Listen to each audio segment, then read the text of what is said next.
কিন্তু ইচ্ছে হলে কি সব করা যায়? বিশেষ করে পুরুষ মানুষদের এত নরম হলে চলে না। তাছাড়া বাহিরে পড়তে গেলে যে রূপন্তীর ভবিষ্যৎটাই উজ্জ্বল হবে।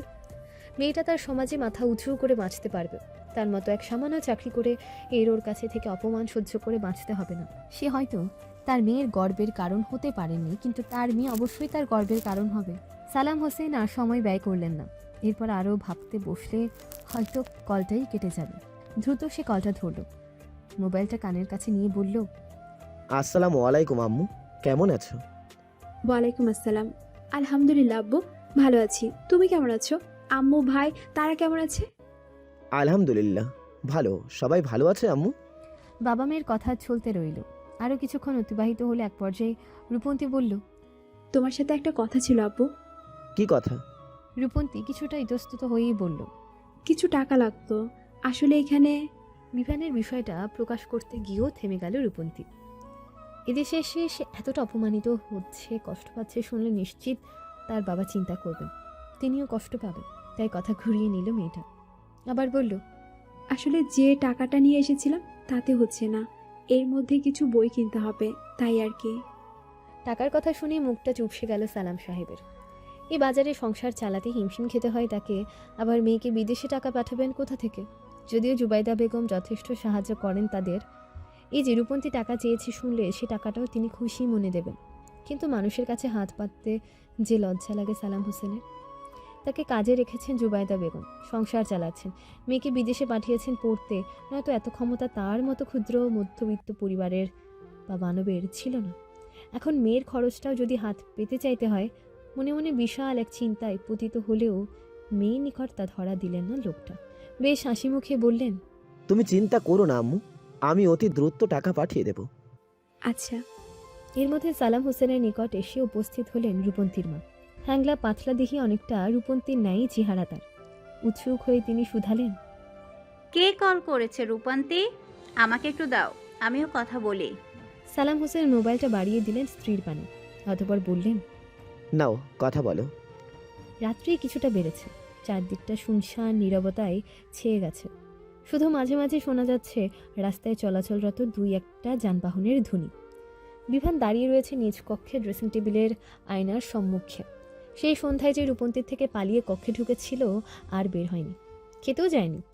আয়নার সম্মুখে দাঁড়িয়ে দাঁড়িয়ে উল্টে পাল্টে দেখছে নিজের গালটা। ফর্সাকালে রূপন্তীর ছোট হাতের 5 আঙ্গুলের দাগ স্পষ্ট। কেমন যেন লাল হয়ে আছে গালটা, সাথে হালকা ব্যথা ব্যথাও করছে। ওইটুকু মেয়ের শরীরে এত শক্তি এলো কোথা থেকে যে তার মতন এক পুরুষকে থাপ্পড় মেরে গাল লাল করে দেয়? মেয়েটারও সাহস আছে বলতে হবে, অথচ এতদিন একদম ভোলা ভালা ভাব ধরেছিল, যেন ভাজা মাছটা উল্টে খেতে জানিই না। আয়নায় নিজের গাল দেখতে দেখতে হঠাৎই বিভানের খেয়াল এলো রূপন্তীর গালের কথা। সেও তো থাপ্পড় মেরেছিল মেয়েটাকে, বেশ জোরেই মেরেছিল। ওই মেয়েটারও নিশ্চয়ই গালে ব্যথা হচ্ছে। রূপন্তীর মতন একটা ছোটপটি মেয়ের থাপ্পড় খেয়ে যদি তার মতো শক্তপোক্ত পুরুষের গালে ব্যথা হয়, তবে তার হাতের থাপ্পড় খেয়ে তো মেয়েটার এখন জ্বর উঠে যাওয়ার কথা। বিভানের চিন্তা হলো, আবার বিরক্তও লাগলো। শত্রুর মেয়ের জন্য এত চিন্তা আসবে কেন? তাছাড়া সে একা থাপ্পড় মারেনি, রূপন্তীও তো তাকে থাপ্পড় মেরেছে, সুতরাং হিসাব বরাবর। তবু এত অস্থির কেন লাগছে বিভানের? অনেক চেষ্টা করেও নিজেকে দমাতে পারল না ছেলেটা। অপরাধ বোধ যেন ঘিরে ধরল চারদিক থেকে। আর যাই হোক, থাপ্পড় মারাটা তার ঠিক হয়নি। এখন মেয়েটার কি অবস্থা কে জানে। একবার গিয়ে দেখবে কি অবস্থায় আছে মেয়েটা। পরক্ষণেই বিভানের হৃদয় ধরফড়ি উঠল। সেদিন রাতের কথাগুলো মনে পড়ল একটু একটু করে। সেদিন তো তাও শুধুমাত্র উন্মুক্ত পেটের একাংশ দেখে এসেছিল, আজ গিয়ে কি দেখবে কে জানে। না, এভাবে রাতের আধারে একটা মেয়ের কক্ষে ঢোকাটা ঠিক হবে না। কিন্তু মন কি আর তা মানতে চায়? মনের যে নিষিদ্ধ জিনিসের প্রতি আকর্ষণ বেশি থাকে। অনেক চেষ্টা করেও নিজের মনকে নিয়ন্ত্রণ করতে পারল না বিভান। সে রূপন্তীর নিকট যেতে চেয়ে দিশেহারা হয়েছে, মানতে চাইছে না কোনো বিবেকের কথা। সোজা হয়ে দাঁড়ালো ছেলেটা, জোরে জোরে কয়েকটা নিঃশ্বাস নিয়ে বারান্দা থেকে ছুটল রূপন্তীর কক্ষের পানে। রূপন্তী গভীর ঘুমে নিমগ্ন। কক্ষে উজ্জ্বল আলো না জ্বললেও ড্রিম লাইটের আলোয় স্পষ্ট চারপাশটা। মেয়েটার ঘুমের সুযোগ নিয়েই বারান্দার দরজা থেকে আস্তে ধীরে কক্ষে প্রবেশ করল বিভান। এগিয়ে গিয়ে দাঁড়ালো বিছানার পাশে। পূর্ণ দৃষ্টিতে রূপন্তীর পানে তাকাতে কলিজা কাঁপল। হৃদস্পন্দন বেড়ে গেল দ্রুততার সাথে। যা ভেবেছিল ঠিক তাই হয়েছে। আজও রূপন্তীর পোশাক এলোমেলো, কাঁধ থেকে টি শার্টটা কিছুটা নেমে ডিমলাইটের আলোয় উন্মুক্ত কাঁধ, পেটের কিছু অংশ দৃশ্যমান। ঢোকিল বিভান, চোখ সরিয়ে অন্যদিকে তাকালো। না, সে কিছুতেই রূপন্তীর অগোছালো পোশাকের পানে তাকাবে না। সে এসেছে শুধুমাত্র মেয়েটার গালের অবস্থা দেখতে, তা দেখে চলে যাবে। কিন্তু বেহায়া চোখ দুটো কি আসে আদেশ মানে? তাও আবার পুরুষালী চোখ। বিভান শেষ পর্যন্ত নিজের চোখকে নিয়ন্ত্রণে রাখতে পারল না, ঘাড় ঘুরিয়ে তাকালো মেয়েটার পানে। এই মুহূর্তে বিভানের নিজেকে ভীষণ চরিত্রহীন মনে হচ্ছে। অবশ্য রাতের আধারে যে পুরুষ অন্য নারীর কক্ষে উকিঝুঁকি মারে সে তো চরিত্রহীনই। বিভানের হৃদয়টা চিৎকার করে উঠল, ধিক্কার জানিয়ে তাকে বলল, চরিত্রহীন বিভান, সেই মনেও। তবুও বিভান নিজের চরিত্র ধরে রাখতে পারল না। বিহায়া অসভ্য চোখ দুটো বারবার রূপন্তীর এলোমেলো দেহের ভাঁজেই আটকে যাচ্ছে। এত অস্থিরতার মধ্যে হুট করেই বিভানের চোখ আটকে গেল রূপন্তীর উন্মুক্ত কাঁধের পানে। কাঁধে ওটা কালো কালো কি দেখা যাচ্ছে? তিল বোধ হয়, কিন্তু এত কালো কেন? বিভানের কেমন ওই কালো চিহ্নটা একটু ছুঁয়ে দেখতে ইচ্ছে হচ্ছে। ওটা আসলে কি তিল নাকি কোনো দাগ দিয়ে দেখার বাসনা জাগলো। বিবেকে বাসনার প্রশ্রয় দিতে না চাইলেও হৃদয় প্রশ্রয় দিল। অবশ্য আমরা মানব সমাজ বিবেকের বিবেচনার তুলনায় মনের বিবেচনা অর্থাৎ আবেগের বিবেচনাকে অধিক প্রশ্রয় দেয়। তারপর কঠিন আকারের একটা বাঁশকে ঠিকঠাকভাবে হজম করতে না পেরে হতাশার সাগরে ডুব দেয়। বিভানও তার ব্যতিক্রম নয়। সেও আবেগের বিবেচনাকে শ্রেয় মনে করে আস্তে ধীরে বসল রূপন্তীর পাশে বিছানায়। কাঁধে থাকা চিহ্নটাকে আর একটু ভালোভাবে দেখতে ঝুঁকে গেল মেয়েটার পানে। দুজনের মধ্যকার দূরত্ব এই মুহূর্তে খুবই স্বল্প। ছেলেটার উষ্ণ উত্তপ্ত নিঃশ্বাস স্পর্শ করেছে রূপন্তীর শরীরকে। ভ্রু কুচকে এলেও বিভানের পূর্ণ দৃষ্টিতে দেখল চিহ্নটা। হাত বাড়িয়ে একটু ছুঁয়েও দিল সেখানটা। নারী দেহ স্পর্শে হৃদয়ে শিহরণ জাগলেই হাতটা সরিয়ে নিল ছেলেটা এবং অবশেষে বুঝল এটা একটা তিলি। তবে ডিমলাইটের আলোয় তা সাধারণের তুলনায় একটু অধিক কুচি বর্ণ ধারণ করেছে। অথচ সে এটা নিয়ে কত গবেষণাই না করেছে। তপ্ত নিঃশ্বাস ফেলল ছেলেটা। মাথাটা সরিয়ে নিতে চাইল রূপন্তীর নিকট থেকে। ঠিক তখনই আকস্মিক দুটো হাত এসে খামছে ধরল বিভানের মাথার চুল। হকচকালো ছেলেটা না তাকেই বুঝলো এটা কে হতে পারে। রূপন্তী বেশ শক্তপোক্তভাবেই টেনে ধরল তার চুল, সাথে চেঁচিয়ে বলল, অসভ্য বদমাইশ ভূত, আবার এসেছিস তুই? রাত হলেই শুধু মেয়েদের ঘরে উকিঝুঁকি মারতে ইচ্ছে হয় না? বিদেশের ভূতগুলো যে এত লুচ্চে হয় আগে জানা ছিল না। আজকে তোর একদিন কি আমার একদিন। বিভানের কলিজাটা ধরাস করে উঠল। আজ বুঝি মান ইজ্জত সব গেল, আর এই মেয়েও এখনই ঘুম ভাঙতে হলো। আর একটু পরে ভাঙলে কি হতো? এখন না পারছে কিছু বলতে, আর না পারছে সহ্য করতে। এর মধ্যে রূপন্তী যদি আবার কোনোভাবেই তার মুখটা দেখে নেয় তাহলে তো তার কথাই নেই। মান ইজ্জত সব স্পেনের রাস্তায় গড়াগড়ি খাবে। বিভা নিজের মুখটা লুকানোর উদ্দেশ্যে মাথাটা আরও নিচু করল। তৎক্ষণাৎ রূপন্তীও আরও জোরে টান দিল তার চুল ধরে। ঝাঁঝালো কণ্ঠে বলল, তোর এত বড় সাহস, তুই আমার কাঁধে হাত দিয়েছিস? তোর হাত আমি কেটে রেখে দেব, লুচ্চা ভূত। লুচ্চা ভূত? ভূত পর্যন্ত না হয় ঠিক ছিল, তাই বলি এখন সাথে লুচ্চাও বলবে? সে লুচ্চা না, মান ইজ্জত বলতে আর কিচ্ছু রইল না। কেন যে এই রাতে এখানে আসতে গিয়েছিল কে জানে। বিবেক আর মন তাকে বারবার বলেছিল, এই আধার রাতে এক নারীর ঘরে যাস না বিভান, যাস না। কিন্তু সে শোনেনি বিবেকের কথা। হৃদয়ে জন্ম নেওয়া অস্থিরতাকে লাঘব করতে আবেগে গা ভাসিয়ে ছুটে এসেছিল ওই কক্ষে। এখন বুঝুক মজা। ছেলেটা চুলে ব্যথা অনুভব করলো, তবে বলতে পারলো না কিছুই। দাঁতে দাঁতে চেপে সহ্য করলো সে ব্যথা। একটু মুখ খোলা মানে রূপন্তীর কাছে ধরা পড়ে যাওয়া। কি এক জ্বালা! বিভান মনে মনে সৃষ্টিকর্তাকে ডাকল, আকুতি মিনতি করে বলল, আল্লাহ, এইবারের মতো মাঝ সমস্যা এই কক্ষ থেকে বের হওয়ার সুযোগ দাও। আমি সত্যি করে বলছি, আর কখনো রাতের আধারে অন্তত পক্ষে রূপন্তীর কক্ষে আসবো না। অস্থিরতার এক গ্লাস পানির মধ্যে ডুবে মরবো, তবু এই কক্ষে আসবো না। বিভান মাথা নিচু করেই হাত উঁচিয়ে নিজের চুলগুলো ছাড়ানোর চেষ্টা করলো রূপন্তীর থেকে। কিন্তু এ মেয়ে কি আর ছাড়ে? বিভান আরও বল প্রয়োগ করলো, সাথে সাথে রূপন্তীও বল প্রয়োগ করলো। বাঘিনী নেই দুই হাতে খামচে ধরলো চুলগুলো, সাথে দাঁতে দাঁত চেপে বলল, কি ভেবেছিস আজকেও পালিয়ে যাবি তুই? তোকে তো আজ আমি কেটে কুচি কুচি করে স্পেনের রাস্তায় ভাগ দিব। তারপর গুলিস্তানের মোড়ে বসা ফুটপাতের দোকানদারের ন্যায় লোক ডেকে ডেকে বলবো, দেখা লন 10, বাইচ্ছা লন 10। থামল রূপন্তী, কিঞ্চিত সময় নিয়ে ভেবে বলল, 10 টাকা একটু বেশি হয়ে যায়। 2 টাকার লুচ্চা ভূতের 10 টাকার ভাগ দিলে দুর্নীতি হয়ে যাবে। আমি আবার সৎ এবং নিষ্ঠাবান ব্যবসায়ী কিনা, তোর জন্য 2 টাকাই ঠিক আছে। স্পেনের রাস্তায় তোর দেহের ভাগ দিয়ে লোক ডেকে বলবো, দেখা লন 2, বাইচ্ছা লন 2। বিভান অপমানিত বোধ করলো ভীষণ। প্রথম তো তাকে লুচ্চা বলেছে, এখন বলছে 2 টাকার। নেহাত আজ বিপদে পড়েছে, নয়তো ঠাস ঠাস করে এই মেয়ের গালে 2-4টা চর থাপ্পড় লাগিয়ে দিত। কিন্তু এখন কথা হলো, যেভাবে হোক এই মেয়ের হাত থেকে নিজেকে ছাড়িয়ে পালাতে হবে। বেশিক্ষণ এভাবে থাকলে ধরা পড়ে যাওয়ার ভয় আছে। তাছাড়া মেয়েটা যেভাবে ওর চুল ধরে টানাটানি শুরু করেছে, কখন না চুলগুলো খুলে নেয়, আর নয়তো চুলের ব্যথায় সে নিজেই চিৎকার করে ওঠে, তখন আবার অনেক ঝামেলা। বিভান একটু সময় নিল, অতঃপর এলোপাথারি চিমটি কাটা শুরু করলো রূপন্তীর হাতে। আকস্মিক হামলায় হকচকালো মেয়েটা, কণ্ঠে আহমূলক ব্যথাতুর ধ্বনি তুলে দ্রুত নিজের হাতগুলো সরিয়ে নিল। এই সুযোগে বিভান উঠে দৌড় দিল পালানোর উদ্দেশ্যে। রূপন্তীও তৎক্ষণাৎ দাঁড়িয়ে গেল, হামলে পড়ল ছেলেটার উপরে। পেছন থেকে খামচে ধরল তার টি শার্টের গলা। তবে সে খামচি টি শার্টের গলায় না লেগে লাগলো বিভানের গলার উন্মুক্ত স্থানে। সাথে সাথে জ্বলে উঠল স্থানটা, বোধহয় রক্তও বেরিয়েছে। সেদিকে তাকানোর সুযোগ নেই এই মুহূর্তে। যেভাবেই হোক এই কক্ষ থেকে পালাতে হবে তাকে। বিভান দৌড়ে গেল বারান্দায়। রূপন্তীও তাকে ধরা ছোঁয়ার আগে লাফিয়ে পড়ল নিচে। চমকে উঠল রূপন্তী। কোনো মানুষ তার সামনে থেকে এভাবে লাফ দিল, তাও 2 তলার উপর থেকে। আস্ত আছে তো লোকটা। যত্রতত্র পায়ে ছুটে গিয়ে মেয়েটা তাকালো বারান্দা থেকে নিচে। তবে তাকে আশ্চর্য করে দিয়ে নিচে কিছুই নেই। লোকটা গেল কোথায় এইটুকু সময়?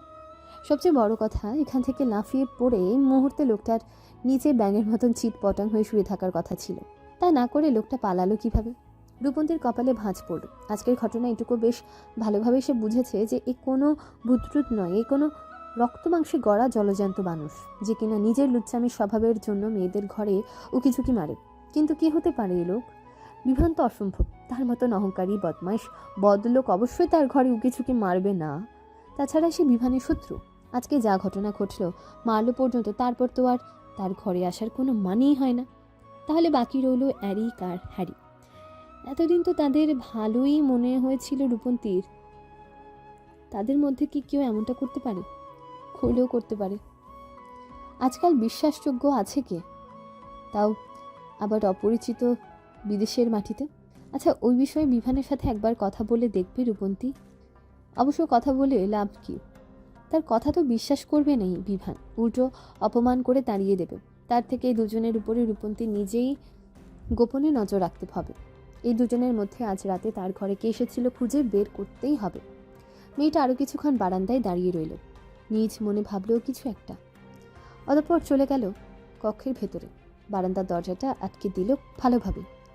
হাঁফ ছেড়ে বাঁচল যেন বিভান। এতক্ষণ সে বারান্দার এক পাশে ঝুঁকেই ছিল। রূপন্তী বারান্দার সম্মুখ থেকে চেয়ে দেখলেও পাশটা দেখেনি বলে বেঁচে গিয়েছে। মেয়েটা কক্ষের ভেতরে চলে যেতেই বিভান লাফিয়ে উঠে দাঁড়ালো বারান্দায়। হাঁপাতে হাঁপাতে বলল, কি জল্লাদ, কি জল্লাদ! শুনেছি বাঙালি নারীটা নরম হয়, কোমল ভদ্র, সাচ্চরেও রাগ করে না।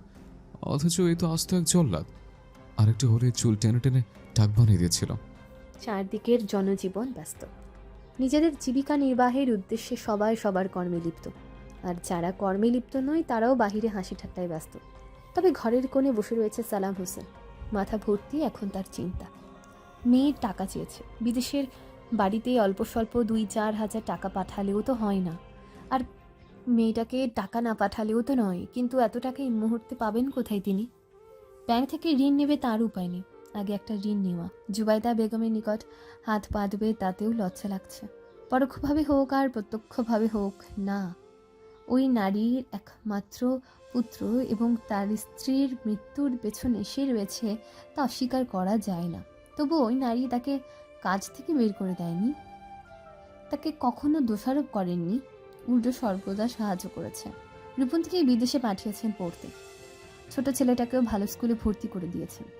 মাস শেষে সেই ছেলেটা সম্পূর্ণ পড়ার খরচ জুবাইদা বেগমই চালান। বুক ছিঁড়ে দীর্ঘশ্বাস বেরিয়ে এলো সালাম হোসেনের। আজও তার স্মৃতিতে সেই রাত্রে উজ্জ্বল। মুরাদ ইয়াফি এবং বিপাশা বেগম একাত্মীর বিয়ের অনুষ্ঠানে যাওয়ার উদ্দেশ্যে বাড়ি থেকে বেরিয়েছিলেন সেই রাতে। সাথে ড্রাইভার হিসেবে নিয়েছিলেন সালাম হোসেনকে। মুরাদ ইয়াফি কেন যেন সেই রাতে বেশ চটপটে এবং ভীষণ খুশি ছিলেন। হঠাৎই মাঝ রাস্তায় ব্যস্ত হয়ে মুরাদ ইয়াফি বলেন, গাড়ি থামাও সালাম, গাড়ি থামাও। সালাম হোসেন গাড়ি থামায় তৎক্ষণাৎ। ঘাড় ঘুরিয়ে পেছনে তাকিয়ে শুধায়। কেন স্যার? মুরাদ ইয়াফি ছটপটে ভঙ্গিতে গাড়ির পেছনের সিট থেকে নেমে আসে। সালাম হোসেনকে তাগাদা দিয়ে বলেন, তুমি পিছনে বসো সালাম, আজ আমি গাড়ি চালাবো। সালাম হোসেন মানতে চায় না। বেশ কিছুক্ষণ আমতামতা করলেও শেষ পর্যন্ত রাজি হতে হয়েছিল মুরাদ ইয়াফির এই বাক্যে। তিনি সেদিন আদেশ দিয়ে বলেছিলেন, এটা আমার আদেশ সালাম, আজ আমাকে গাড়ি চালাতে দাও। সালাম হোসেন দমে গিয়েছিলেন। মালিকের আদেশের উপরে আর কোনো তর্ক করার ক্ষমতা তার ছিল না। মুরাদ ইয়াফির কথা মোতাবেক সে এসে বসে পড়েছিলেন পেছনে, আর মুরাদ ইয়াফি তার স্ত্রী বিপাশা বেগমকে নিয়ে বসেছিলেন সম্মুখে। প্রথমে ফাঁকা রাস্তা পেয়ে বেশ ভালোই গাড়ি চালাচ্ছিলেন, তবে গাড়ি চালানোর মধ্যে মাঝে মাঝে স্ত্রীর সাথে কী নিয়ে যেন কথা বলছিলেন আর হাসাহাসি করছিলেন। তারপর এলো সেই ক্ষণ। মুরাদ ইয়াফি স্ত্রীর সাথে হাসাহাসিতে মত্ত থাকায় খেয়াল করেনি সম্মুখের পানে। ঠিক তখনই সম্মুখ থেকে একটা বড়সড় ট্রাক ছুটে এলো। সালাম হোসেন চিৎকার করে উঠলেন, বললেন, স্যার সামনে ট্র্যাক ট্র্যাক। কিন্তু সে চিৎকার করতেও দেরি হয়ে গিয়েছিল। ততক্ষণে ট্রাকটা দানবের ন্যায় ছুটে এসে আছড়ে পড়ে তাদের ছোট্ট গাড়িটার উপরে। মুহূর্তেই দুমড়ে মুচড়ে যায় গাড়িটা, সাথে গাড়িতে থাকা মানুষগুলো। মুরাদ ইয়াফি শেষ সময় বেজায় চেষ্টা করেছিলেন নিজেদের বাঁচানোর, গাড়িতে ব্রেক কষে গাড়িটা পাশে নেওয়ার, কিন্তু পারেননি। বিধির বিক্ষণ খণ্ডানো কি আদৌ সম্ভব? যেখানে মৃত্যুদূত নিজে এসে উপস্থিত, সেখানে ক্ষুদ্র মনুষ্যের আর তার থেকে বাঁচার উপায় কি বা সাধ্য কি? সেই রাত সেই স্থানে জ্ঞান হারিয়েছিলেন গাড়িতে থাকা 3 জন। সালাম হোসেন ভেবেছিলেন তিনি বাঁচবেন না। ওই সময়টায় বোধহয় তার জীবনের অন্তিম ক্ষণ, কিন্তু ভাগ্যের নিদারুণ হেরে ফেরে বেঁচে যান তিনি। তবে গাড়ির সম্মুখে থাকা এবং অতিরিক্ত আহত হওয়ায় বাঁচতে পারেনি মুরাদ ইয়াফি এবং বিপাশা বেগম। পরবর্তীতে সালাম হোসেন সুস্থ হয়ে সবটাই জানান জুনায়দা বেগম এবং জালাল আহমেদকে। ভাগ্যের নির্মম পরিহাসকে মেনে নেন তারা। সালাম হোসেনকে কোনো রূপ দোষারোপ না করে ভাগ্যকে দোষ দেন। তবে বাবা মায়ের এমন আকস্মিক মৃত্যু মেনে নিতে পারে না বিভান। বারবারই সে সালাম হোসেনকে নিজের বাবা মায়ের মৃত্যুর জন্য দায়ী করতে থাকে। একটা পর্যায়ে তাকে তাড়ানোর জন্যও উঠে পড়ে লাগে। সালাম হোসেন বেশ অনেকবারই পুরো ঘটনাটা বলতে চেয়েছিল বিভানকে, কিন্তু বিভান শোনেনি। কোনো রূপ বিচার বিবেচনা ব্যতীতই তার মনের বিশ্বাস নিয়ে দেশ ছাড়ে। সালাম হোসেনের মাঝে মাঝে ভীষণ অপরাধ বোধ জাগে। মনে হয় বিভান ঠিকই বলেছে, মুরাদ ইয়াফি এবং বিপাশা বেগমের মৃত্যুর জন্য সেই দায়ী। সেই রাতে যদি মুরাদ ইয়াফির কথা না শুনতো, তাকে গাড়ি চালাতে না দিত, তবে বোধহয় দুর্ঘটনাটা ঘটতো না। তাছাড়া বিভানের দেশ ছাড়ার পেছনেও তো তারই হাত রয়েছে অনেকটা। সে যদি বিভানের কথা মোতাবেক বাড়ি থেকে চলে যেত, তবে নিশ্চয়ই ছেলেটা দেশ ছাড়তো না, থেকে যেত দাদা দাদির নিকট। জুবাইদা বেগম এবং জালাল আহমেদকে এই শেষ বয়সে এসে এভাবে একমাত্র নাতিহীন দিন যাপন করতে হতো না। অবশ্য সালাম সাহেব একবার ভেবেও নিয়েছিলেন সে বাড়ি ছেড়ে চলে যাবে, এই ড্রাইভারের চাকরিটাও ছেড়ে দেবেন। কিন্তু যাবেটা কোথায়? স্বল্প শিক্ষিত মানুষ সালাম সাহেব। ওই শিক্ষা নিয়ে অন্য কোনো চাকরিতে যাওয়ার যে মুরদ নেই, মরতে হবে এই পরিবারকে নিয়ে। এই বাড়ি থেকে চলে যাওয়ার ইচ্ছে থাকলেও পরিবারের কথা, ছেলেমেয়েদের কথা চিন্তা করে থেকে যান এখানে। তপ্ত নিঃশ্বাস ফেললেন সালাম সাহেব। তার পাশে এসে বসলেন পাখি বেগম। হাত রাখলেন স্বামীর কাঁধে, চিন্তিত ভঙ্গিতে শুধালেন, কাল থেকে দেখছি কি নিয়ে যেন বেশ চিন্তিত আপনি। কি হয়েছে আমাকে বলুন। চাপা দীর্ঘশ্বাস ফেললেন সালাম হোসেন। মলিন হেসে বললেন, তুমি একটু বেশি চিন্তা করছো পাখি, আমার কিছুই হয়নি। মিথ্যে বলছেন। আমি আপনার মুখ দেখলেই বুঝি আপনি কখন চিন্তিত আর কখন হাসি খুশি থাকেন। বলুন কি হয়েছে। সালাম হোসেন বুঝলেন স্ত্রীর থেকে লুকোতে পারবেন না তিনি। তাদের এই ছোট্ট সংসারটাই অভাব অন্টন লেগে থাকুক, তবে ভালোবাসার কোনো কমতি নেই। সালাম সাহেব কিছুটা ইতস্তত করেই বললেন, রূপন্তী কল করেছিল, ওর কিছু টাকার প্রয়োজন। মেয়েটাকে না বলতে পারিনি। আবার বিদেশের বাড়ি, অল্প টাকা পাঠালেও তো হয় না। এই মুহূর্তে আমি এত টাকা কোথায় থেকে পাবো, তাই চিন্তা করছি। পাখি বেগম ওষ্ঠ প্রসারিত করলেন। মিষ্টি করে হেসে বললেন, এই নিয়ে আপনি এত চিন্তা করছেন? আমাকে বললেই তো হতো। সালাম সাহেব অবাক হলেন। অবাক সুরেই বললেন, তুমি কি করবে? কোথায় পাবে এত টাকা? পাখি বেগম উত্তর দিলেন না কোনো। স্বামীর বাস থেকে উঠে গিয়ে আলমারি খুলে বের করে আনলেন দুটো স্বর্ণের কানের ঝুমকা। বেশ হাসি মুখে সালাম হোসেনের পানি বাড়িয়ে দিয়ে বললেন, এ দুটো বিক্রি করে দিন। কিন্তু এই গহনা তো তুমি একটু একটু করে টাকা জমিয়ে অনেক শখ করে গড়িয়েছিলে। পাখি বেগম থামিয়ে দিলেন সালাম হোসেনকে। আবারও স্বামীর পাশে বসতে বসতে বললেন, মেয়ে আমার বিদেশে গিয়ে পড়তে, ভালো পড়াশোনা করে বড় চাকরি করবে একদিন, তখন না হয় এর থেকেও ভালো ভালো গহনা গড়িয়ে নিব। সালাম হোসেন তবুও নিলেন না কানের ঝুমকো জোড়া। ইতস্তত করে বললেন, তবুও এ গহনা আমি নিতে পারবো না। দেখি কোথাও ধার বাকি পাই কিনা। পাখি বেগম জোর করে স্বামীর হাতের মুঠোয় কানের ঝুমকা দুটো পুড়ে দিলেন।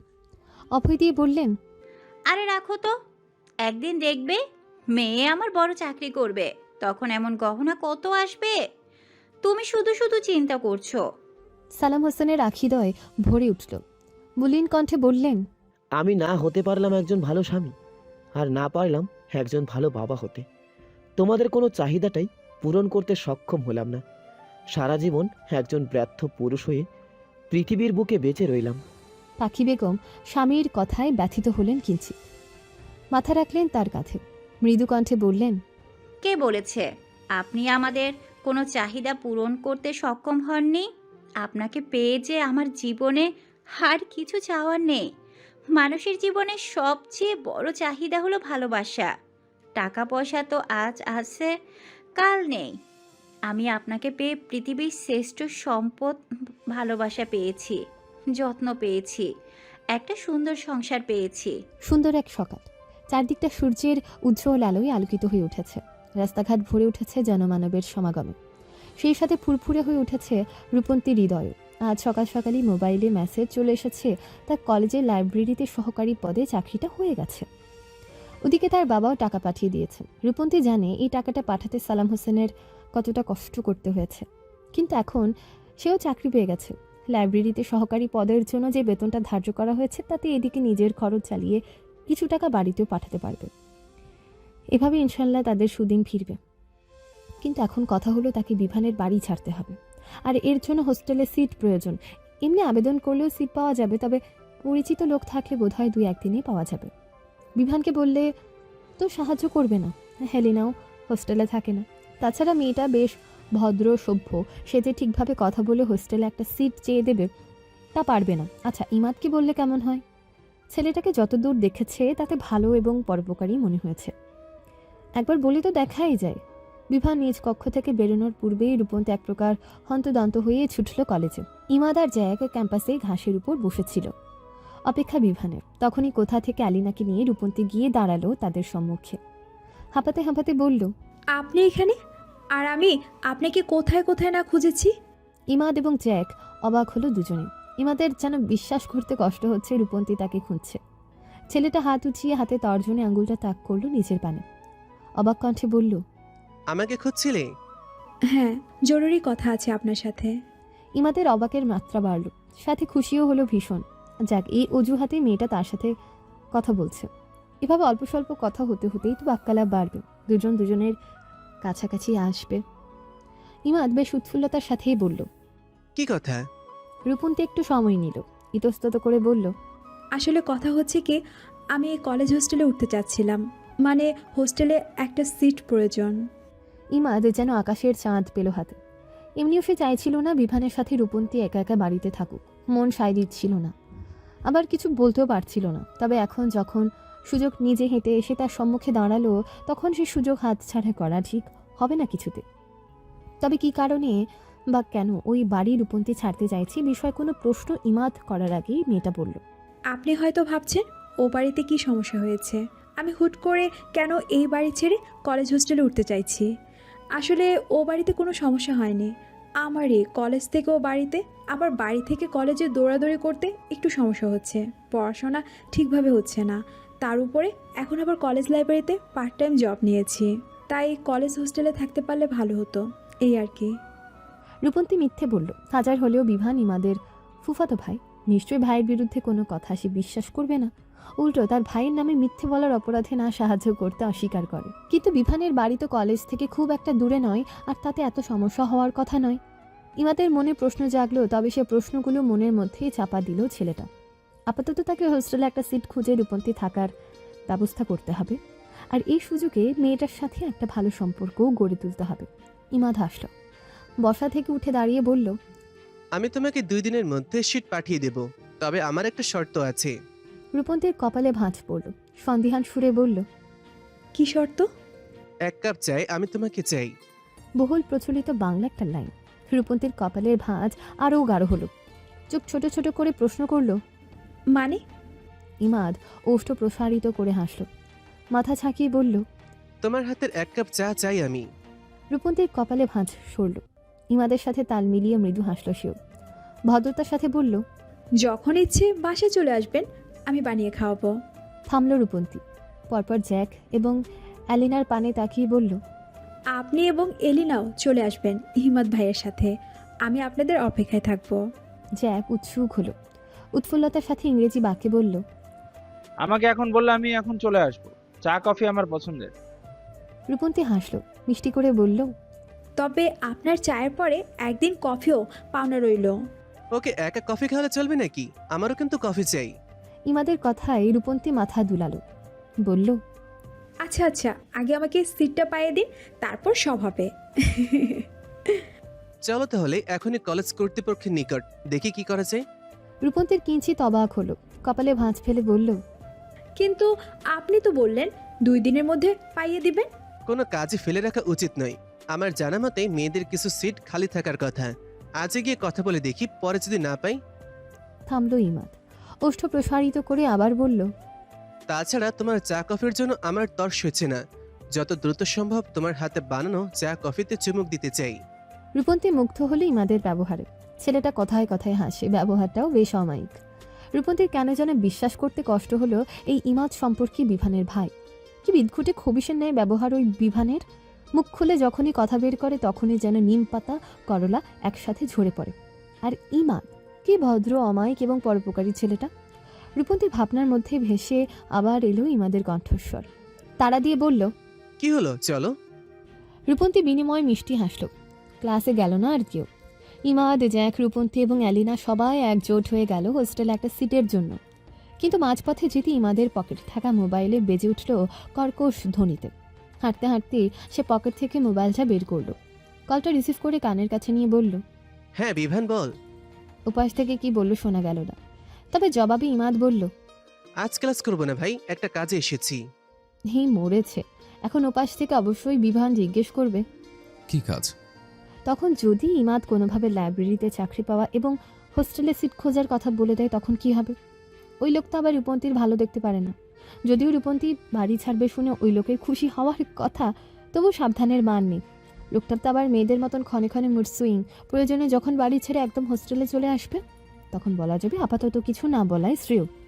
মেয়েটা চিন্তায় দাঁত দাঁড়া, হাত দাঁড়া, নখ কাটতে লাগলো। মাথা নাড়িয়ে ইশারা করে বুঝালো, তাকে কিচ্ছু বলিয়েন না। ইমাদের এমনিতেও বলার ইচ্ছে ছিল না।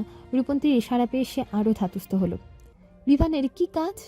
প্রশ্নের জবাবে বলল, আর বলিস না, মা কিসের একটা লিস্ট ধরিয়ে মার্কেটে পাঠিয়ে দিল। ইমাদ জানে সাংসারিক কর্মকাণ্ডে বিভান তেমন নাক গলাবে না, আসতেও চাইবে না। অন্য কাজের কথা বললে আমিও আসছি বললেও বলতে পারত, হলেও তাই। লিস্ট নিয়ে মার্কেটে যাওয়ার কথা শুনে আর কথা বাড়ালো না বিভান। স্বল্প শব্দে শুধু বলল, আচ্ছা তুই তাহলে তোর কাজ কর, রাখছি আমি। দুপুরের সময়, চারদিকে সূর্যের প্রখর রশ্মি। রূপন্তী বাড়ি ফিরল এই ক্ষণে। এতক্ষণ ঘুরে ঘুরে সৌভাগ্যবশত হোস্টেলে একটা সিটের ব্যবস্থাও হয়ে গেছে। 2-4 দিনের মধ্যে সেখানে উঠতে পারবে। ইমাদার জ্যাক সাথে ছিল বলে এত তাড়াতাড়ি সবটা সম্ভব হয়েছে। হয়তো একটা সিটের জন্য তাকে কিছুদিন অন্তত ঘুরতে হতো। বেশ ফুরফুরে মেজাজে বাড়ির গেট থেকে ভেতরে প্রবেশ করলো রূপন্তী। চারদিকে না তাকিয়ে হেলে দুলে পা ফেলল গৃহের পানে। ঠিক তখনই ডাক পড়ল তার। থমথমে কণ্ঠে শোনা গেল, সকালে আমার জন্য রান্না করনি কেন? রূপন্তী থমকে দাঁড়ালো। আশেপাশে দৃষ্টি বুলাতেই দেখা পেল বিভানের। টাইগারকে নিয়ে দাঁড়িয়ে রয়েছে বাড়ির বাগানে। বোধহয় কুকুর ছানাটাকে নিয়ে একটু ঘুরতে বেরিয়েছে। তবে রূপন্তীকে দেখেই বিভানকে রেখেই টাইগার ছুটে এলো তার নিকট। লেজ নাড়াতে নাড়াতে গা ঘেঁষল মেয়েটার। বিভানও এগিয়ে এলো সেই সাথে সাথে। থমথমে কণ্ঠে বলল, কি হলো, উত্তর দিচ্ছ না কেন? সকালে আমার জন্য রান্না করনি কেন? রূপন্তী মনে মনে ভেঙচি কাটল। কাল সর্বোচ্চ পর্যায়ে অপমান করে, খারাপ ব্যবহার করে এখন জিজ্ঞেস করছে রান্না করনি কেন? মেয়েটা ভারী কণ্ঠে জবাব দিল, কালই তো বলেছিলাম আমি আর আপনার জন্য রান্না করতে পারবো না। এ মাসের বেতন কিন্তু দেব না। রূপন্তী মুখ বাঁকালো, ভেঙচি কেটে বলল, প্রয়োজন হবে না। কথাটা বলতে বলতেই মেয়েটার চোখে গেল বিভানের গলার পানে। ফর্সা গলায় খামচির দাগ স্পষ্ট। রূপন্তীর কপালে ভাঁজ পড়ল। সন্দিহান কণ্ঠে শুধালো, আপনার গলায় খামচি কে বসিয়েছে? অপ্রস্তুত হলো বিভান। দ্রুত এক হাত উঁচিয়ে গলাটা ঢেকে নিল। আমতা আমতা করে জবাব দিল, টাইগার খামচি দিয়েছে। কিন্তু এটা দেখে তো মানুষের খামচির দাগ মনে হচ্ছে। বিভানের অপ্রস্তুত ভাব বাড়ল। মেয়েটা কি বুঝে নিয়েছে গত রাতের ঘটনা? বুঝে নিয়েছে খামচি তার দেওয়া? বোধহয় বোঝেনি। বুঝলে তো কে খামচি বসিয়েছে জিজ্ঞেস না করে জিজ্ঞেস করতো রাতে আমার ঘরে কেন গিয়েছিলেন? ঢোক খিলল বিভান, এলোমেলো দৃষ্টি ফেলল, বলল, মানুষের অন্য প্রাণীর খামচিতে পার্থক্য আছে নাকি? খামচি তো খামচি। কিন্তু বিভান শুনল না রূপন্তীর কথা। পালাতে চাইলো সে মেয়েটার নিকট থেকে। একবার যদি মেয়ে গত রাতের ঘটনা ধরে ফেলে তবে কেলেঙ্কারি হয়ে যাবে। মানিজ্য তো যাবে, এর সাথে তার ইগোও ইন্তেকাল করবে। বিভান আর দাঁড়ালো না ওই স্থানে। বড় বড় কদমে গৃহের ভেতরের দিকে পা বাড়াতে বাড়াতে বলল, তোমার সাথে বেহুদা বেচারের সময় নেই, আমার অনেক কাজ আছে। রূপন্তীর কপালের ভাঁজ আরও গাঢ় হলো। মনে হলো বিভান পালাচ্ছে তার নিকট হতে। ছেলেটার চোখে মুখেও কেমন একটা অস্থিরতা বিরাজমান ছিল, যেন কিছু একটা লুকানোর প্রয়াস চলছে। মেয়েটা কিঞ্চিত সময় নিয়ে তাকিয়ে রইল বিভানের চলে যাওয়ার পানে। হঠাৎ তার স্মরণ এলো গত রাতের ঘটনা। গত রাতে তার কক্ষে আসা চোরের গলাতেও তো এমন একটা খামচি বসিয়েছিল রূপন্তী। তবে কি সে চোর বিভান ছিল? মেয়েটার চোখ বড় বড় হয়ে গেল। সে লোক যে বিভান ছিল বিশ্বাস করতে কষ্ট হচ্ছে ভীষণ। যে পুরুষ সারাদিন তাকে অপমান করে, সে পুরুষ রাতের আধারে কক্ষে কেন যাবে? আবার কাঁধে হাত দিয়েছিল। উদ্দেশ্য কি এর? নাকি সবটাই রূপন্তীর ভুল ধারণা? কথাগুলো ভাবতে ভাবতে যেন মস্তিষ্ক বিক্ষিপ্ত হয়ে উঠল।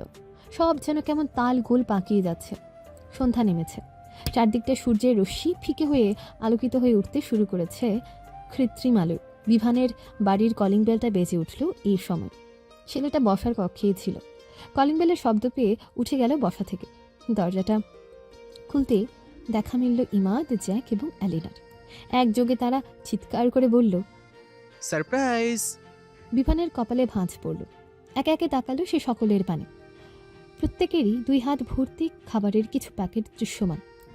এরা হঠাৎ খাবার দাবার নিয়ে এখানে কি করছে?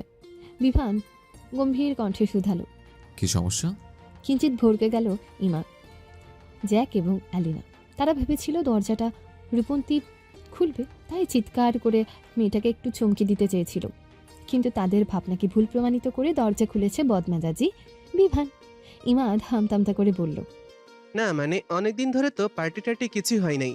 ভীষণ বোরিং ফিল করছিলাম, হতাশ লাগছিল, তাই এই জুনিয়র মেয়েটাকে নিয়ে তোর বাসায় চলে এলাম একটু হালকা পাতলা পার্টি করার জন্য। তোদের বাড়িতে কি সমস্যা? পার্টি করার হলে তোদের বাড়িতে কর, আমার বাড়িতে কি? ইমাদ চোখে ইশারা করলো জ্যাক এবং অ্যালিনাকে। ইশারা পেয়ে তারা দুজন নিজেদের সাথে আনা সামগ্রী নিয়ে গৃহের ভেতরের পানে পা বাড়ালো। বিভানকে পাশ কাটিয়ে ইমাদও ঢুকতে ঢুকতে বলল, আমাদের বাড়ি তো আর ফাঁকা না, আরো মানুষ আছে, সেখানে পার্টি করা দুষ্কর। আর তোর বাড়িতে তুই একা থাকিস, তাই এখানে চলে এলাম। বিভানও আর কিছু বলল না। তবে বাহিরে শোরগোল শুনে রূপন্তীও বেরিয়ে এলো বাইরে। ইমাদ, জ্যাক এবং অ্যালিনাকে দেখে ওষ্ঠে হাসি ফুটে উঠল তার। এগিয়ে এসে শুধালো, আরে আপনার এই সময়? হাসলো জ্যাক। হাতের খাবারের প্যাকেটগুলো টেবিলে রাখতে রাখতে বলল, তোমার হাতের চা কফি খেতে চলে এসেছি। আপনারা বসুন, আমি এক্ষুনি বানিয়ে নিয়ে আসছি। রূপন্তী রান্নাঘরের দিকে গেল। বিভানের দৃষ্টি তীক্ষ্ণ হলো সাথে সাথে। এদের সাথে ওই মেয়েটার এত খাতির জমলো কবে থেকে?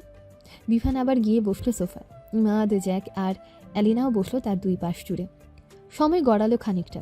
রূপন্তী চা বানিয়ে একটা ট্রেতে করে বেশ হাসি মুখে এসে উপস্থিত হলো বসার কক্ষে। একে একে চায়ের কাপ তুলে দিল সকলের হাতে। বিভান আর ইমাদ পাশাপাশি বসা ছিল। বিভানের হাতে একটা চায়ের কাপ তুলে দিয়ে ইমাদের হাতে কাপটা তুলে দিতে এগিয়ে গেল। ইমাদের চায়ের কাপটা নিতে গিয়ে অসাবধানতা বশত তার হাতের স্পর্শ লেগে গেল রূপন্তীর হাতের সাথে। তৎক্ষণাৎ মেয়েটা হাত সরিয়ে নিল। বিভানের দৃষ্টি তীক্ষ্ণ থেকে তীক্ষ্ণতর হলো। ফুট করে মেজাজের পারদ তুঙ্গে ছড়ে বসল। ক্রোধে রিরি করে উঠল শরীরটা। হাতের কাপটা ঠাস করে ফেলে দিল ইট কংক্রিটে গড়া মেঝেতে। সাথে সাথে ঝনঝন শব্দ করে ভেঙে গেল স্বচ্ছ কাচের কাপটা। চমকে উঠল সবাই। জ্যাক ব্যস্ত হয়ে বলল, ঠিকভাবে একটা কাপও ধরতে পারিস না, পড়লো কিভাবে? মুহূর্তেই বিভানের ক্রোধ সরে গিয়ে হুঁশ ফিরল। প্রস্তুত হলো ভীষণ। কিভাবে কাপটা পড়েছে এটা এখন সে বলবে কিভাবে?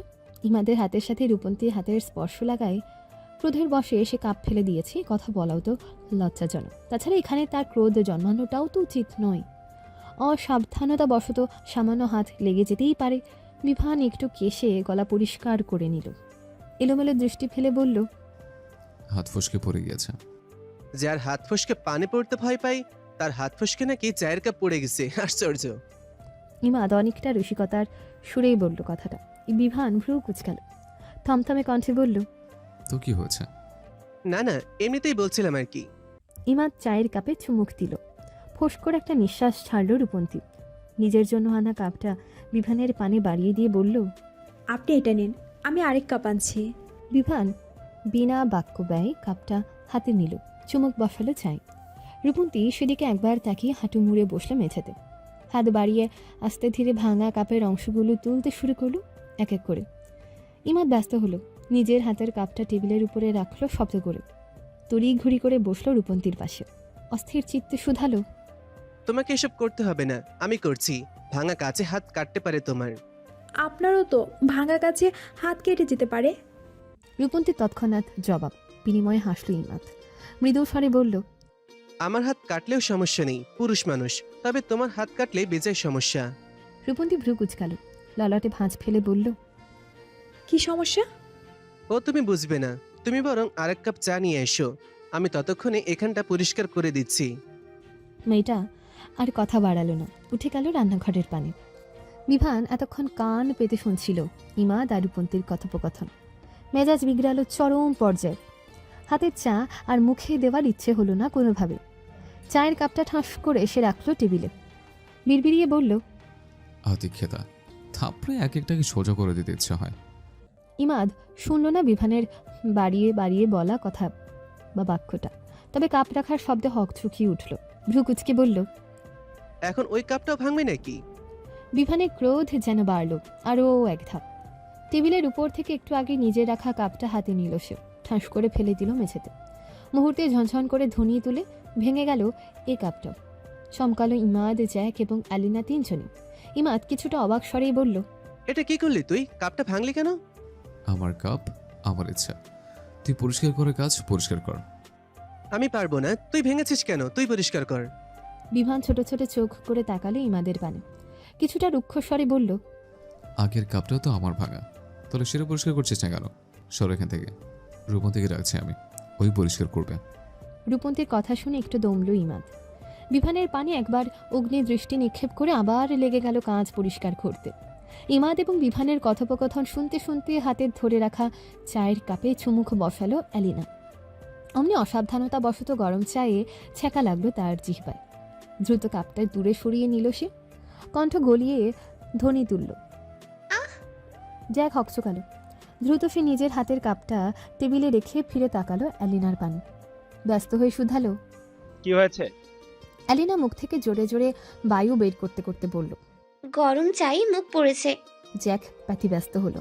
দ্রুত টেবিল থেকে পানির গ্লাস তুলে বাড়িয়ে দিল অ্যালিনার পানে। অতঃপর বলল, একটু পানি খেয়ে নাও, মুখ ঠান্ডা হবে।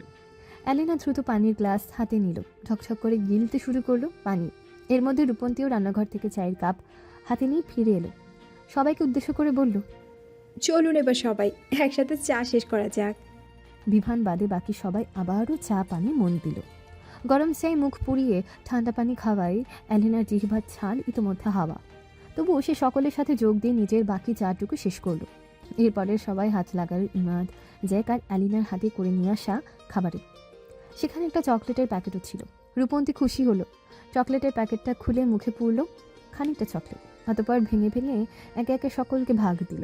সবাইকে দিয়ে বিভানের নিকটে যেতেই ইমাদ বলল, ও মিষ্টি জিনিস তেমন খায় না, ওর ভাগেরটা আমাকে দাও। রূপন্তী ওষ্ঠ বাঁকালো, বিড়বিড়িয়ে বলল, তা খাবে কেন? মিষ্টি জিনিস খেলে তো মুখ থেকে মিষ্টি ঝরবে, এই ব্যাটা তো খাবে করলা নয়তো নিম পাতা, যাতে মিনিটে মিনিটে মুখ থেকে তেতোর ফোয়ারা বয়ে দিতে পারে। রূপন্তী বিভানের পানে বাড়িয়ে রাখা চকলেটের টুকরোটা সরিয়ে নিতে উদ্যত হলো। অমনি বিভান ছো মেরে নিয়ে নিল চকলেটের টুকরোটা, দ্রুততার সাথে তা পুড়ে নিল নিজের মুখে। জ্যাক এবং ইমাদ অবাক হলো বেচার। যে ছেলে মিষ্টি চকলেট থেকে 2 হাত দূরে থাকে সর্বদা, সে আজ ছো মেরে চকলেট মুখে পড়ল। ইমাদ অবাক সুরেই বলল, তুই না মিষ্টি জাতীয় জিনিস অর্থাৎ চকলেট খাস না? বিভান থমথমে মুখশ্রীতে জবাব দিল। মাঝে মাঝে খাই। ইমাদের কপালে ভাঁজ পড়ল। আজ ছেলেটা কেমন অদ্ভুত আচরণ করছে, জ্বর এলো না তো আবার? ইমাদ হাত উচাল। বিভানের কপালের পানে হাতটা বাড়িয়ে বলল, তুই ঠিক আছিস তো? আবার জ্বরটার আসেনি তো?